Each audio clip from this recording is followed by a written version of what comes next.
You can turn an avoidant into a devoted lover by planting few fake memories. This is exactly what I did with this client, and I want you to just read her message. Now, she was in a relationship with this avoidant partner for 3 years until we planted few fake memories. Now, in this video, I'm going to dive deep into some controversial matters with regards to why you are attracting avoidant partners and exactly how to break that cycle. And I'm also going to introduce one of the most controversial methods that I have been working on, and it is showing a lot of success.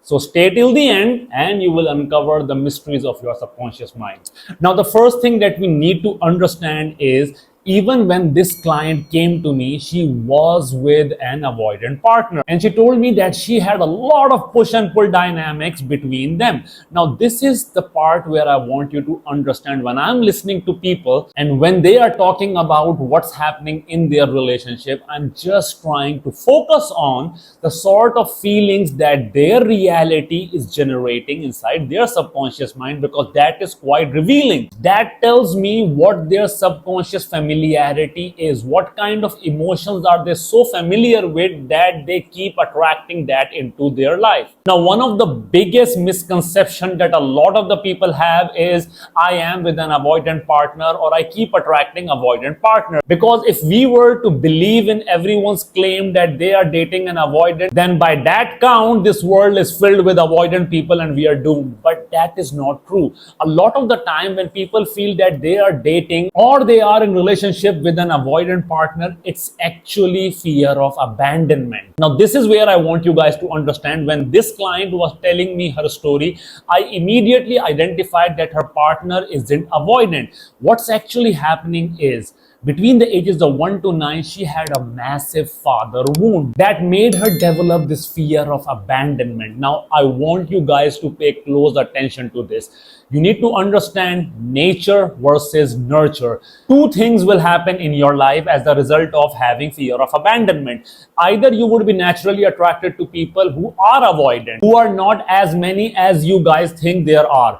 But in the second case, which is nurture, you yourself will behave in a particular way that will condition your partner to avoid you, to abandon you, and as the result of that, that fear of abandonment will be triggered. Let me give you an example from even my life. One of my ex had this massive fear of abandonment, and she would keep telling me how her previous partners were all avoidant. But I want you to pay close attention to this. In this one incident, she had a really bad day at work and she was already feeling that fear of abandonment, and she came back home. She sent me a message, but I was a little bit busy, and she got mad at me and she was like, where were you? I wanted to talk to you, but you were not there. Now, that argument escalated. Even though I was apologizing, I was trying to be with her, but that ended up in a fight. And as a result of that, she was like, I'm so mad at you, I don't want to talk to you. Now, I want you to pay close attention to this.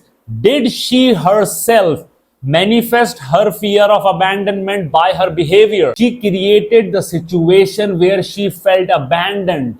Even though I tried to explain to her that this is your fear of abandonment trying to manifest itself, do not do that, but she still did. This is what we call nurturing behavior. Now, in case of this client, when she was expressing certain events, I could identify she was nurturing her partner by behaving in a manner that manifested her fear of abandonment.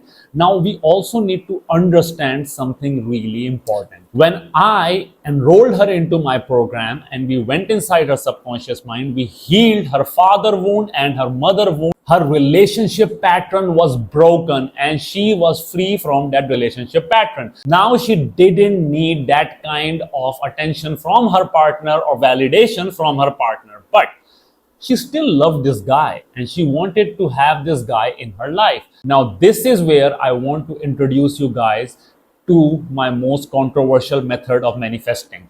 Now, what happens when you are manifesting? You try to visualize something in your future. Now, you create a visual representation of that particular manifestation so that your subconscious mind can create familiarity with that particular moment, and it can generate the neurological state or feeling. And the more you get familiar with that kind of feeling, your subconscious mind will attract that into your life. Now that is law of attraction, law of assumption, law of vibration, all of them combined together. The basic premise is you're trying to build a familiarity with a particular neurological state so that you can manifest that into your life. The only reason you do not have that manifestation right now in your life is because your current neurological state or your current feelings are not familiar with having that manifestation in your life. But your current neurological state and your current feelings are a byproduct of your childhood, that is between the ages of 1 to 9. So what I did with this client, now I do not do this with all my clients. There are certain parameters that I need to check to make sure that this method will work for that particular client. And a lot of it has to do with their subconscious readiness and how their belief system is. Now what I did with this client is something really amazing. You know, hypnosis can be used to plant fake memories, right? So what we did was I planted certain precise memories inside her subconscious mind between the ages of 1 to 9 when our predominant neurological state or our default emotional setting is being developed. Now, if we can alter that, we can change our current predominant neurological state and we can manifest things easily into our life. So that works on paper. So what I did was I created 5 precise memories for her subconscious mind that altered her entire childhood. And using the method of instant healing hypnosis, we planted those 5 memories in her childhood. Now, does that mean that her subconscious mind cannot recall her actual childhood? No, it does. But now she has 2 parallel realities. Now, one of them had the traumatic themes of her parents, but we healed that. But in the other parallel reality, what we're doing is we are creating a fictional reality, but that reality is positive. In this reality, she had a lot of love from her parents, she had a lot of wealth, she had a lot of good things happening in her childhood. Now, once we planted those memories, this is where things started to take drastic turn. Not only did her partner became really attracted to her, but she also started observing how other relationships in her life started transforming, and her partner even committed to her, taking the relationship to the whole new level. Now, this is where I want you guys to understand the approach. Number 1, we remove the fear of abandonment by healing her actual childhood wounds.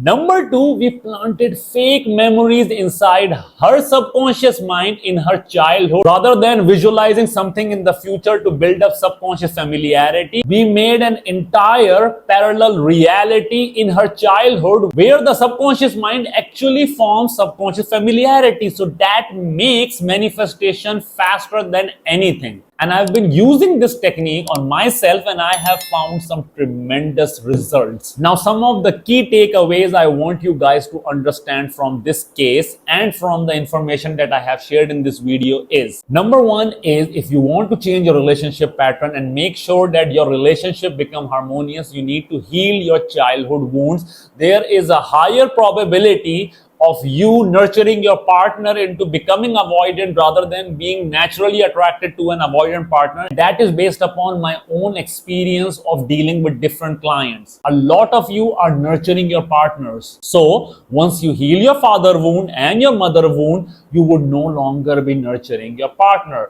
And the second takeaway that I want you guys to understand is, when you are trying to manifest something, you try to visualize everything in the future. How about you focus on the feeling that the outcome will generate and plant a fake memory inside your subconscious mind in your childhood. Just visualize something in your childhood that develops that feeling. That is a very basic way of how to use this particular method. But in reality, I would be lying that it's not as simple as that. We need some advanced methods. Now, if her story inspires you and the information that I have shared in this video really resonates with you, you can consider enrolling into my 15 days instant healing program. But I do not promise you that I will offer you reprogramming your childhood session. That is dependent upon certain parameters that I need to assess to ensure that this particular method would work for you. Now, the way to enroll into my 15 days instant healing program is quite simple. You can sign up for a free mini any therapy session with me. Now, this is a part of my enrollment process where I and my team will assess your application to determine if you are a great fit for my program. And if we feel that you are a great fit for my program, we would allow you to enroll. And if not, we might refuse you. So I hope this video helps you guys out and it helps you guys to understand how powerful your subconscious mind is and how you can completely rewrite your love story if you understand how to work with your subconscious mind. So I'll see you guys in the next video. Up until then, stay happy, stay blessed, and keep healing. Bye-bye.